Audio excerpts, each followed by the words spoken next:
Salut les petits génies! Si vous pensiez que tricher pouvait parfois n'être qu'une petite bêtise sans conséquence, vous allez voir que le jeu n'en vaut très souvent pas la chandelle. Aujourd'hui, nous allons voir le top 5 des matchs truqués. C'est parti!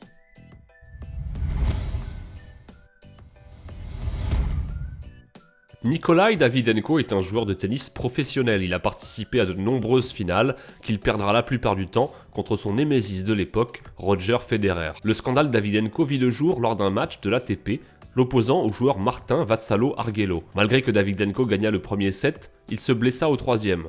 Plusieurs mouvements étranges furent identifiés par Betfair qui révélèrent que des mises individuelles venant de Russie pour un montant astronomique de plus de 7 millions de dollars avaient été placées.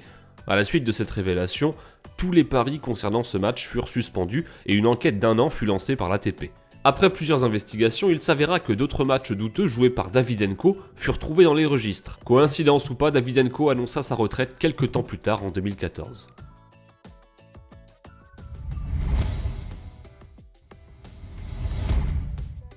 En 2005, le football allemand fut secoué quand il fut révélé au grand jour que l'arbitre de seconde division Robert Heuser était accusé de corruption pour un total de plus de 2 millions d'euros. Heuser aurait accordé des pénaltys plus que douteux ainsi que des renvois de joueurs afin d'influencer les cotes. Un match en particulier fut pointé du doigt, celui opposant Paderborn à Hambourg, où 2 pénaltys ainsi qu'un carton rouge qui n'avait pas lieu d'être renversèrent totalement l'issue du match. Ce scandale secoua l'Allemagne, puisqu'à peine 1 an plus tard, en 2006, le pays était censé accueillir la Coupe du Monde. Heuser fut condamné à 2 ans de prison ferme et plusieurs joueurs et personnalités du football furent bannis pour leur participation à cette escroquerie.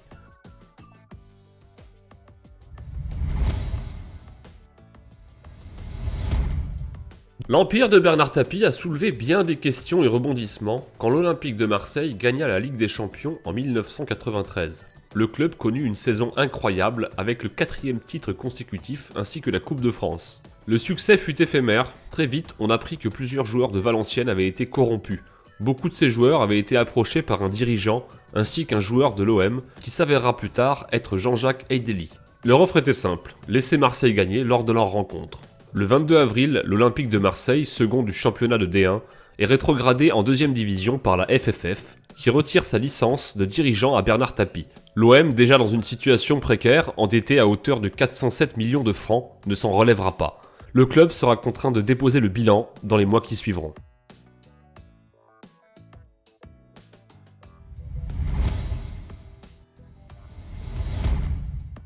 Malgré qu'il soit devenu l'un des meilleurs joueurs avec plus de 2 millions de livres amassés durant sa carrière, Stephen Lee a été accusé de nombreuses fois d'avoir trafiqué des matchs. Après une première investigation qui ne révéla aucune faute, il fut finalement suspendu après plusieurs autres matchs très suspicieux. Stephen sera alors accusé d'avoir influencé le résultat de 7 matchs différents entre 2008 et 2009. En billard, ça ne rigole pas, Stephen Lee a été banni pour 12 ans, il ne sera donc officiellement autorisé à rejouer qu'en 2024.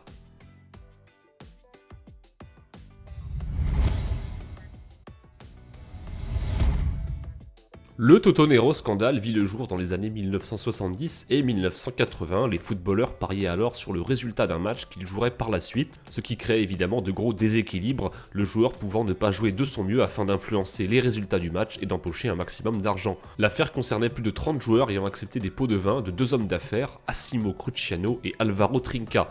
Leur technique consistait à faire des paris au noir que Cruciano et Trinca remportaient à coup sûr. Après investigation, ils auraient acheté des joueurs venant de Lazio, de l'AC Milan, de Bologna et de nombreux autres clubs.